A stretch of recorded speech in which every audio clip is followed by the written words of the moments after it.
Okay, for our second problem, it says a man walks along a straight path at a speed of 4 feet per second. That's a rate. That's some kind of d something dt, a dx dt, dy dt. A ground searchlight is 20 feet from the path. It's kept focused on the man. And at what rate is the searchlight rotating? Yikes. We'll have to think about what that means. When the man is 15 feet from the point on the path closest to the searchlight. Lots of reading. Lots of reading. So a man walks along a straight path. They don't tell us about that path, but look, it's either vertical or horizontal in most cases. Let's just make it look like so. And a ground searchlight, we can say that we've got a light over here, is 20 feet from the path. Whenever a point is a distance from a line, it's always on a perpendicular path, right? That's how distance is measured. And the light is focused on the man. So the man might be over here. And we can say, well, the light's going to remain on that man. Now, what gets frustrating for kids is they will say correctly that, well, you're not told whether the man is walking away from the closest point or towards the closest point. And it's true, they don't tell you that. So what we could say is, without loss of generality, let's assume that the man's just walking, in this case, like due north, walking away from that.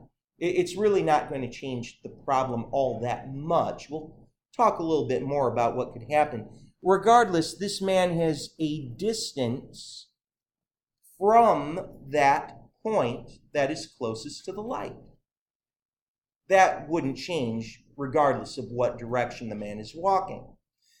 Now, we already said that we were given a rate of change in the beginning, and that says that a man walks 4 feet per second. What do you think that's really telling us right now?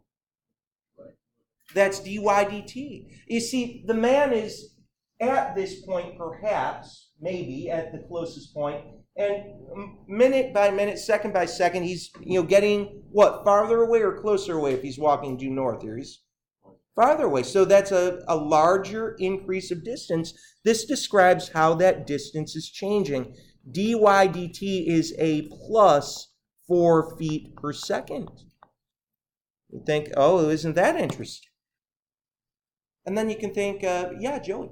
The problem with the same way and walking towards it. Yeah, and you know what? We'll make the change at the end, and we'll just make a slight variation, and we'll see how it would be different. Okay? But in a moment. Now, at what rate is the searchlight rotating? Oh my gosh. When the man is 15 feet from the point, by the way, the man being 15 feet, is that a constant distance or just an instantaneous momentary distance? Instantaneous momentary, right? A second later, he's going to be further away. And then you think, but I'm okay with that, but wait, Mr. Dobner, help me out here. The rate that the searchlight's rotating? You think, how on earth can we talk about rotation of any sort? With theta, with an angle. If you think about it, guys, when you began to learn about the unit circle, you'd say, let's rotate this little stick here 30 degrees or whatever it may be. And all of a sudden we had a way to talk about rotations. And if we were going counterclockwise, it was positive. When they say what rate is the searchlight rotating, they want you to find d theta dt. When you're asked to find a rate of rotation, find d theta dt. And now you look at this and you think, well, my gosh, I'm not quite so sure how to set up an equation. Well, you could think about the law of sines, of course, but I'd go back to SOHCAHTOA, right? SOHCAHTOA right here, you'd say, well, this would be the opposite side from the angle. This is adjacent, so that's what? Tangent, right? Tangent of theta equals y over 20. You think, oh, isn't that nice? By the way, I'm not going to officially write this out, but just because this is so critical, especially as we're beginning to talk about this, theta is a function of time. Y is a function of time. I'm just jotting it down right now so that you can be reminded of it, because when you take derivatives, that's very important. Speaking of which, what is the derivative of tangent? Secant squared of theta, and then d theta dt. Kids sometimes are like, help me out, why d theta dt? Chain rule. Theta is really a function of time inside of that tangent function. Then on the right side, you think, well, wow, what's the derivative of y over 20? Do I need the quotient rule here? Thank goodness I don't, because y over 20 is really just 1 over 20 times y. What's that derivative? 1 over 20. Ooh, what's the derivative of y with respect to time, though? Yeah, there we go. There we go. Hey, and I know what dy dt is. It's right here. I already jotted that down. It's 4. And then kids begin to feel a little uncomfortable. Here's the other side. Writing the equation is usually the big challenge. Sometimes getting that instantaneous information is the other challenge that kids can struggle with. You can think, well, yeah, I know that dy dt is 4. We already talked about that. I know that d theta dt is what I'm looking for. There's still one little piece of information, and it's very pertinent, that we didn't yet include in our picture. Well, if theta's been drawn in, if you think about it, there's some instantaneous information that we have yet to use. And that's the fact that the man will be, for the briefest of moments, 15 feet from that point. You can say, well, my gosh, you're saying that it's 15 here, and then this is 20.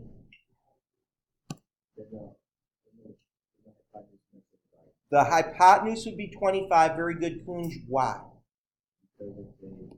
It's also a 3, 4, 5 family. Now, of course, you could use the Pythagorean theorem to find the hypotenuse. But if you look at a 3, 4, 5, it looks like we're multiplying each item by 5. 5 times 3 is 15. 5 times 4 is 20. 5 times 5 is 25, which is wonderful. Now I know all 3 sides. Doggone it, I'm actually supposed to find secant squared. Wait a minute. If I have this triangle, can I know what cosine of theta is? What's that? 20 over 25, and that would reduce, dividing out a 5 into 4/5. And secant would have to be 5/4. Wait a minute, if secant's 5/4, square that. You get 25 over 16. Oh my goodness. Wow. Now at this point, to find d theta dt, you're virtually done, aren't you? Almost done. How about I just multiply through by the reciprocal? Multiply the left side and the right side by 16 over 25. Sometimes kids will say, why are you doing that? Well, clean it up. And let's see what happens here. So then I have d theta dt equals, well, 4 goes into 25 times. 5 times 25 is 125. Up here is 16. My goodness, what units are we talking about, though? Radians per second. Radians are known as the ghost unit. I don't know if you've heard that in trig, right? They're there. You just don't necessarily see them. Just like when you would write pi over 3, it's understood that you'd have pi over 3 radians and so forth. And that's how you find the problem. And yet Joey asked a very pertinent question also, didn't he? Joey said, well, how would the problem change if all of a sudden we were told that this man actually was walking in the opposite direction? What if he wasn't walking away from the closest point? What if he is walking towards the closest point? How would that have changed the problem? Really, in just one subtle way. dy dt would be negative. And then you would have come over here to this 4, and it would have been a negative 4, meaning that your angle then would turn into something negative, wouldn't it? Now, when your angle is positive, positive angles indicate counterclockwise rotation. So if the man was moving away, you can see the ground light is going to be moving just as so. It would be going counterclockwise. If the man would have been moving this way towards that point, then you'd be going clockwise. And that would be, the clockwise indicates a negative value. Yeah, AP generally wouldn't specify, it wouldn't give you that ambiguous of a question, really, because they'd want to avoid it. They want to have everybody having the same kind of, answers. It slows graders down, honestly. Yeah, so they wouldn't phrase it that way. Okay, so clearly, either way you want to look at it. Well, guys,